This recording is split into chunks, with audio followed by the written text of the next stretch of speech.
It's an upside down, mixed up, turned around day today, Rob, because I did the count-in for our recording, which I never do with you. I don't know what came over me. That completely threw me off. I was like, I what know is it happening? I don't know. I always do it for App Stories and Mac Stories Unwind. I'm the guy who does. It's like our roles are reversed when I'm doing those shows. So I was thinking. I don't know. I was thinking I was in my Mac Stories mindset, I suppose. Sure. Yeah, I'm not going to pretend to be Federico. That's not. Your accent's different today, Tichy. Oh, yeah. Are you not feeling well? Oh, I've been using the iPad and drinking espresso, loving it. There you go. Oh, we have snack food to talk about because I see that you've stumbled across what sounds to me like the most disgusting flavor of crisps ever. Right.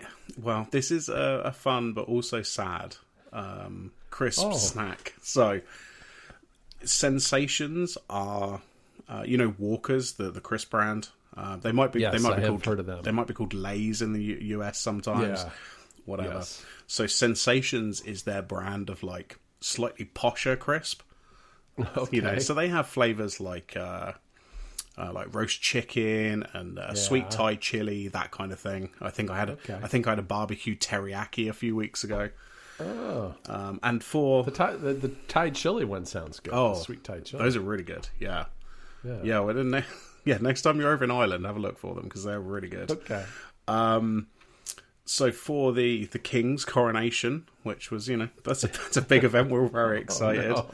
Oh, Jennifer watched; she was very into it. Yeah, I watched a little bit. Anyway, we're not here to talk. For us, it was a breakfast time thing. Right? Yeah. We were both getting up and watching a little bit. And of course, essentially, what happens is every British company, or at least fake British company. I'm pretty sure Walkers aren't British at this point. Sure. They bring out new products. You've got biscuit companies doing, collectible, ceremonial, commemorative stuff. Right. Tins of shortbread and all of this kind of stuff. Now, Walkers, they did some lamb and mint flavored crisp. They also did some, I think it was called King Prawn Cocktail. And these are just for the coronation. And I picked some. Wait. Those were crisps that were King Prawn Cocktail? Yes. Yeah, I've just realised prawn cocktail is not a flavour that anybody outside of the UK has. I think that disgusts me more than lamb and mint. It's like us and the Australians know what prawn cocktail crisps are. Everybody else is like, that sounds disgusting. I was like, wait, what? What did you do? You just keep throwing out all these weird British things. So they did these two flavours, and I don't know, maybe a month ago, I was in the shop and I saw these, and I was like, lamb and mint, that sounds really good. I'm going to buy these. And I thoroughly enjoyed them. They tasted like a sort of lamb and mint roast dinner.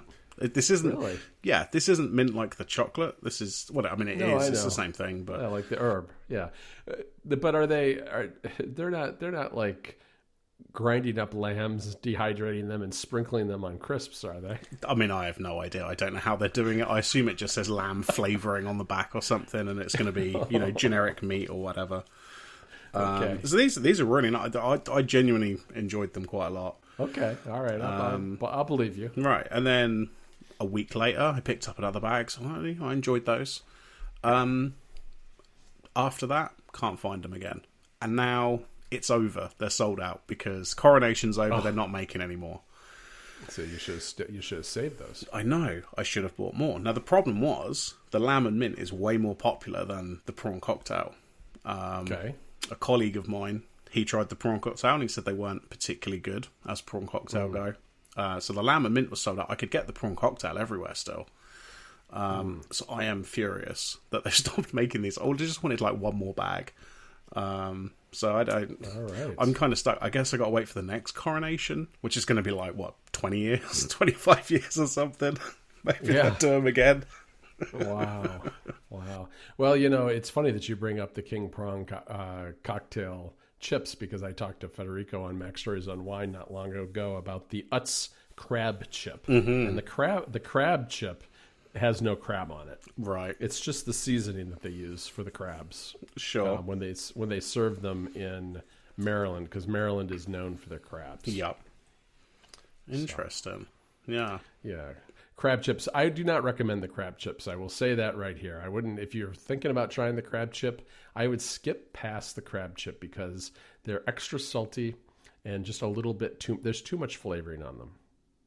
They're a little over the top. Yeah. Speaking of over the top, actually, this is circling way back to probably 6, 7, 8 episodes ago. The Fuego Takis Takis, I don't know how you say it.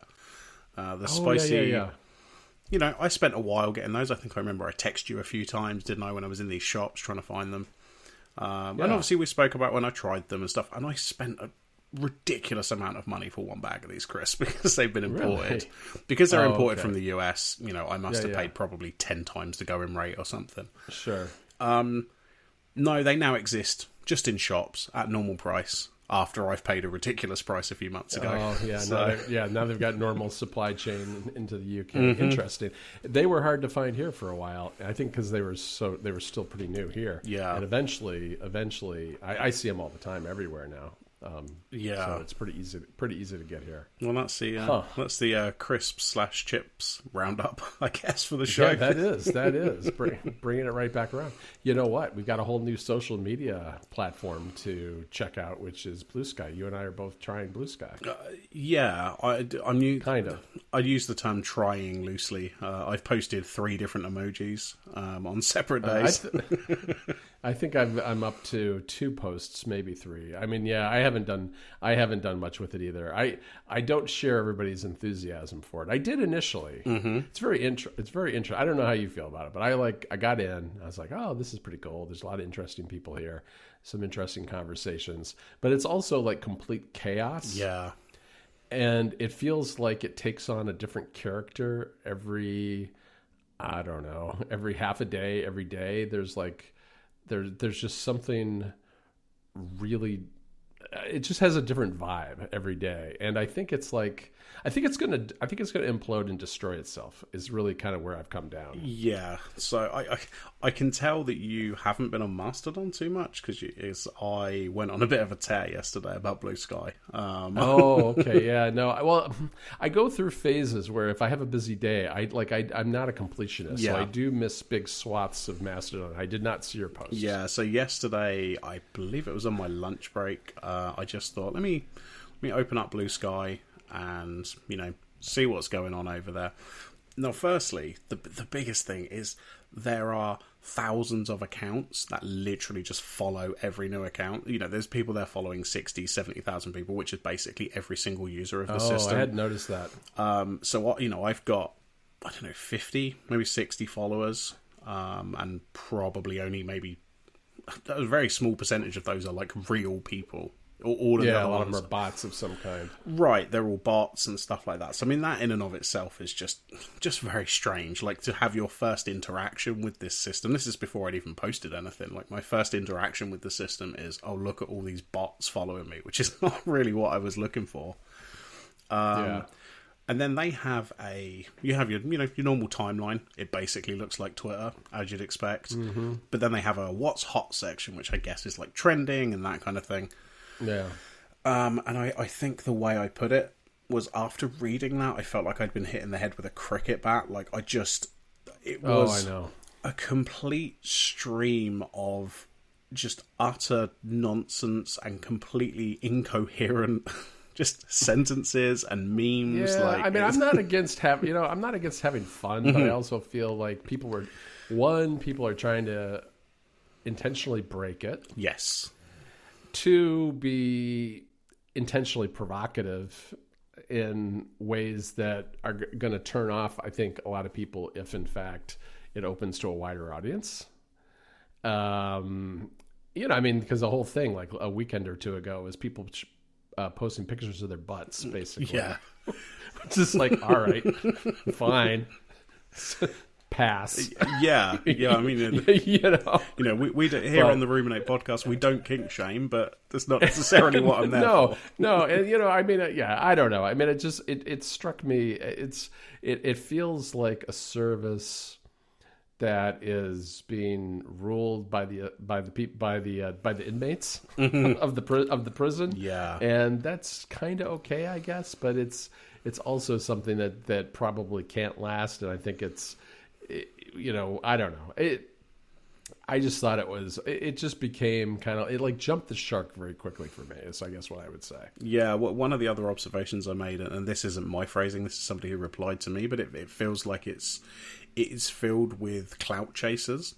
Big time. This isn't like on Mastodon. There are people with big followings, and big is relative because obviously on Twitter, like big was millions. But there are people with... It's people trying too hard to be clever is really what it is. Yeah, whereas on Mastodon, I feel like if you're getting a lot of followers, in the sort of 2, 3, 4, 5,000 range, it's because you've got something interesting to say and people are actually, following you because you've got something interesting to say. Over there, it is just there are so many people who are racing to make the best joke constantly, or remix and re-saying, basically just re-saying somebody else's joke over and over again. It's got the quote tweets, which are, or the quote, I don't even know what they're called on Bluesky. I mean, your observation that it's like the prisoners running it, it is complete chaos over there. Maybe it will settle down, but I actually think once it opens up, it is only going to get worse. Well, that's because there's zero guardrails, right? Mm-hmm. So like people are being a little bananas right now with their posting, but they're also, I think for the most part, people are kind of like, there's enough self-regulation going on that it's not like, I wouldn't call it, I wouldn't say it feel like it's a bad atmosphere in general, but it's also like, I don't find the what's hot section interesting, and I don't know. At first, I felt like I found it very entertaining because there are a lot more people over in Bluesky who are like journalists and that kind of thing. Yeah, who have some interesting things to say, which I do like following. That crowd of people, and I do miss that on Mastodon.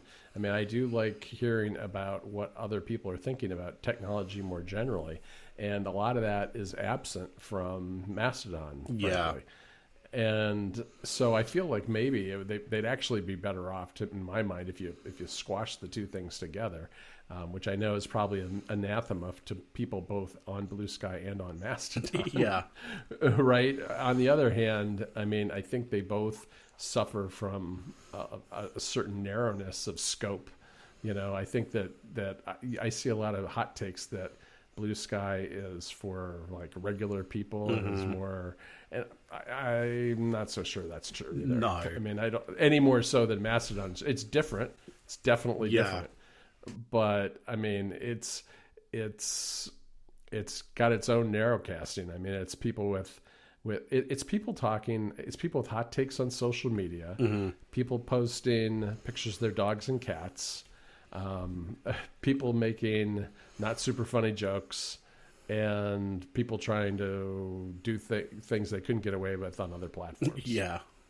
Basically, whatever that is defined to mean, it can be a bunch of different things, but that's kind of what it feels like to me. And I was actually very kind of up on it originally, but then I've kind of very quickly cooled on it. I think to me it does. I saw someone, I think maybe it was Matt Birchler, compare it to Clubhouse. Yeah, and I think that he's probably right. Yeah, I think this sometimes is the curse of the invite system for these yes. Because what you get is you get a certain group of people, like you mentioned, the journalists, because journalist Twitter is that's a thing. And sort of that group have all gone over. You're going to get tech enthusiasts who've all gone over, who maybe didn't want to come over to Mastodon for whatever reason. I've seen a few sort of politicians and stuff jump on Bluesky who haven't come to Mastodon. But then what?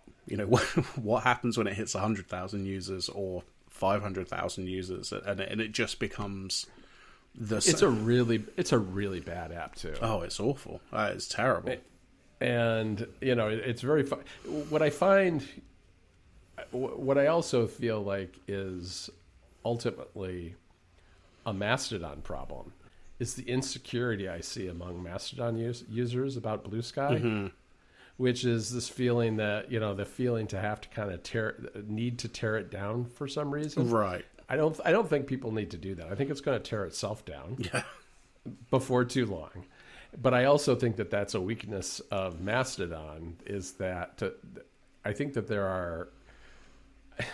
I always feel like there's a defensive-ness amongst Mastodon users about Mastodon, because there's a real strong belief in kind of its core underlying kind of policy choices as to how social media should work. Yeah. And they don't like the way Bluesky is handling some of those same issues.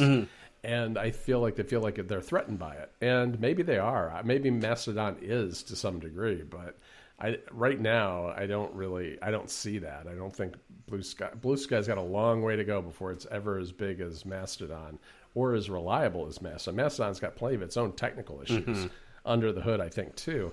But, they didn't even have, when I first joined, the first couple of days, they still didn't even have a blocking feature. Yeah. And I think blocking is apparently it's kind of public. Someone can look up your blocks, which I don't think is great. They didn't have any accessibility features until very recently. So I did write about it on Mac Stories Weekly last week about the app, only because they had added some degree of accessibility and blocking features, and I felt it was worth telling people about those, because I think one of the automatic knocks against Bluesky was those things, and the reality is it is in beta, so I think people shouldn't be holding it up to the standard of Mastodon, which has been around since 2016, 2017? Absolutely. And somebody pointed out that Mastodon didn't have blocking until I think 7 months in, at least 7 months from the first sort of time they'd written some code. Right. So, like you say, it is in beta. And it's not really a competition. There's no reason why these things can't exist in parallel, or why people can't join both and enjoy both. I mean, I look at them and I feel like neither one of them is super satisfying to me. But that's just my personal tastes. And it's fine. I do like Mastodon, but I like it for certain things. But I also find it lacking in other areas. None of video game Twitter has moved over to Mastodon. And I really miss that, because I followed a bunch of journalists and game publishers and other things on Twitter. And that's how I got a lot of my gaming news. Absolutely, yeah. Right? And so there are swaths of kind of pop culture that don't exist on Mastodon. It's fantastic for tech, but to me that's about it for my in terms of what I'm interested in. Yeah, definitely. We did mention something at the end of the last episode that I was going to try and do the domain name username on Bluesky. Which is a feature that doesn't exist on Mastodon. There's no way for me. You can do a web finger on Mastodon where you can actually search for Rob at rnight.me and it will show my profile. But that's maybe not quite the same thing. Right. But I was able to, and it literally took 2 minutes to add a text record to my domain. So my username over there now is just at rnight.me. It's just my domain. Okay, that's nice. Yeah, so that is a nice feature. I do think that is nicer, because it's a thing I control. Of course, I could run my own Mastodon server, I suppose. But I mean, this is easier, but it also verifies that you have administrative privileges on that domain, which because you have to do it as a CNAME thing, right? Yeah, exactly. Yeah, you have to add I think it was a TXT record I added, but same kind of thing that you do for Google Webmaster Tools, that kind of thing, to verify you own the domain. There are some bugs with it. I saw somebody was able to make their username Amazon AWS. I did. I heard about that. Yeah. That is good. So there's some problems with it, but whatever. There's problems with all of these things. It's difficult. It's not an easy problem to solve, but that in and of itself is quite nice. Again, I mostly tried it for the show, because this is how good I am. Everything for the content, for sure. Oh, absolutely. Yeah. They did a white paper on kind of the architecture that I sent to Alex Guillot, who's kind of our web developer for Mac Stories, and he's really excited about the way they've done the architecture. He's not sure whether it scales or not, but he thought it was kind of they're doing some they've got their own challenges, just like Mastodon has certain technical challenges the way it's architected. But he thought it was pretty interesting the way they're doing it. I haven't really talked to him in depth about it, but it is kind of an interesting approach, I guess. Yeah, definitely. Well, I think that's probably enough for Bluesky, given that neither of us are actually using it per se. Yeah, I would say, like, if you've been like dying to get an invitation, first of all, they seem to have really slowed down the invitations, because I've been on for almost 2 weeks and haven't gotten one yet to give to anybody. And two, I don't think you're really missing all that much. I know a lot of people are saying you're missing everything, but everybody who gets an invitation wants you to think that, because they want it to be more important and exclusive than it really is, and I really don't think it's that big a deal personally. No, I think you can hold out. It's fine. Yeah, don't worry about it. Don't buy one on eBay. Although, Rob, I don't know. We may sell our invitations on eBay if it comes to that, just to raise a little cash for the Ruminate Fund. Yeah, absolutely. Which I just invented the Ruminate Fund. It's not a thing. It's just there's no money in that though. No. It's a fund in name only. Right, I see.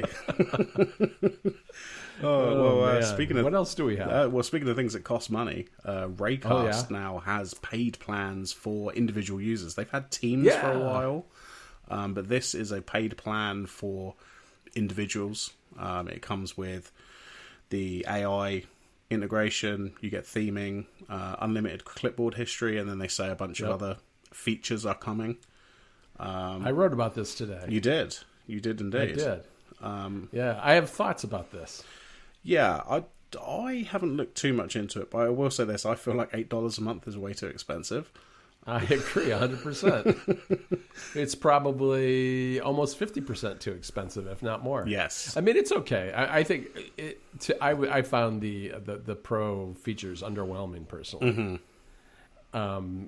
Because as I pointed out to Federico today, I was like, well, I've got your Chat GPT shortcut and my own API token, which literally cost me last month it cost me 7 cents. Right. Right. So I can get my AI in any app using shortcuts. And I think the 3-month clipboard history is more than enough for what I do. And syncing, yeah, I've got a laptop and a desktop, but I haven't really felt the need to synchronize my Raycast setups on both. Mm-hmm. Maybe because I use it more as a launcher. I mean, I do use other things, but I don't use any super complicated plug-in extensions or anything. So I don't know. It's not for me, but I can see it being for someone who has a very complex Raycast setup. Oh, absolutely. Or is very into AI and doesn't want to have to deal with API tokens and all that kind of stuff. Yeah, and this definitely, at least to some extent, puts my mind at rest about if I did want to use it. I mean, I'm still not totally sold on everything in their sort of, legal privacy policy, whatever.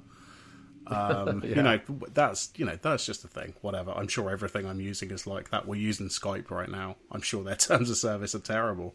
But the fact that they have paid plans now for individuals at least makes me feel a bit more like, right, they have like a proper business model for individuals, for teams. For individuals, yeah. They have the Teams one as well. So it's like, at least it's like a paid product now, and you'd think it would probably be able to make money, assuming people pay for it. I've never been as worried about that. I mean, I know that there's been a lot of, finally they have a paid plan and now I don't have to worry about them existing in the future. And I've always been pretty comfortable just relying on the Teams product that they have as they're out, because I think about app pricing a lot. I think mainly because the internet forces me to. Yeah. And this is a VC funded company. Yeah. They got it into the hands of a lot of individuals, especially developers, because they opened up an API right away and made it easy for developers to create their own tools, which is very smart, because then those developers work at companies. Yeah. And they recommend using that product to the whole company, and then the company pays for all the developers and whoever to use Raycast on a Teams basis, because they can build then their own internal extensions that work with their own internal tools. And I think that a lot of people underestimate how valuable it is to get those enterprise contracts, like those team contracts, that the money is not in. I mean, it depends on your scale, but if you are taking VC money, you want enterprise money back because you need to show serious growth. And I think that that's what you get with those team plans. I don't think that having a consumer product is really going to make Raycast successful personally. I mean, I think it's great. I mean, I think it helps. It certainly does help. But I think that they were already on the right path in that sense. I think that they've always been kind of geared towards, I think that their end game play has always been to be an enterprise company first, driven by kind of that grassroots individual user that then gets them bought up by somebody else, probably. Yeah. Do you know That's what? my take on Raycast. You're right. You've convinced me. You've convinced me. I mean, if I'm on it, I mean, you work in a job where there's enterprise tools.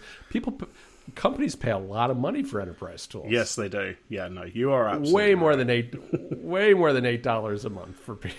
Yeah, you know what I mean? No, you're absolutely right. I mean, I've said this a few times. Like, I'm probably not going to switch to Raycast just because of the sheer amount of workflows I have for Alfred. Yeah, I understand that for sure. But it's paid plans. You got your AI, which people love. They sure do. It is what it is. Do. There are interesting things to do with it. I think the playlist generation stuff that Viticci did with the shortcut, that kind of thing is very interesting to me. Not so much when people say, "Oh, it's going to take my job." I'm not sure it's coming for a lot of people's jobs anytime soon. No, I don't either. I think it'll come for people who have jobs that are like content farm jobs, for instance, like in the writing business, the stuff that I do. I think the people who, like the lowest level people at The Verge who are writing the 5 things to buy your mother on Mother's Day posts, they should be worried. Yeah. But the people doing the reviews and the opinion stuff, I don't think they have anything to worry about. No. So here's the thing. The reason I think where this comes from, where this pricing stuff comes from, for a lot of people like us, is that we're used to dealing with consumer products made by indie developers. Yes. Right? Yeah. And those people are not VC funded, and they're not targeting enterprises, because no enterprise is going to buy from Joe Schmo on the street anyway, because they don't have that kind of like institutional backing where if something goes bad in the middle of the night, they can get it fixed by the guy who's on call, right? I mean, if it's me selling, my app to a bunch of people, it's not going to be picked up by, JP Morgan Chase or somebody as their mission critical app, because they're not going to want to just rely on one person. But I think that that's a little different for a company like Raycast is I guess where I'm coming from. And I think that's just a matter of perspective. Because there are a lot of anyway. This is like John's theories on pricing. You've heard me. I've ranted about subscriptions before. Oh yeah, absolutely. But yeah, so you've got a pretty good overview on Mac Stories, which we'll put in the show notes. But yeah, it's got some interesting stuff. I'm not personally going to get it. No, but I'm perfectly content with the way it is. I'm just annoyed that they didn't get me in on the beta for the AI. I thought that was kind of meh. Well, that's a bit rude. Don't they know who you are? You're John. They do know. They do know who I am. I know the founder of Raycast. Yeah. I didn't hit him up personally. No. I just put my name in the hat on the list with all the other people. They didn't give John Voorhees of Mac Stories fame the beta. No. How that is disappointing. It is disappointing. They don't need me, obviously. They don't need me. You know why? Because they've got all that sweet enterprise money. Yeah. I'm telling you, Rob. That's where it's at. You have absolutely convinced me. Well, that was a very serious episode for us. That was yeah, it was. How about that, boy? Social media platforms, enterprise software, and Lamb and Mint chips. God, crisps. yeah. I mean, nobody else is doing this. Nobody else is giving you this content. Nobody. It's an eclectic mix of fun. Absolutely. That's really what it is. Well, yeah. I mean, I'm not sure what else we can even say this week, but we'll. I don't think we can say anything. All we can do is sign off and tell people, hope for the best. WWDC is coming. We'll have more to say soon. Oh yeah, hurtling towards us. All right. Speak to you later, John.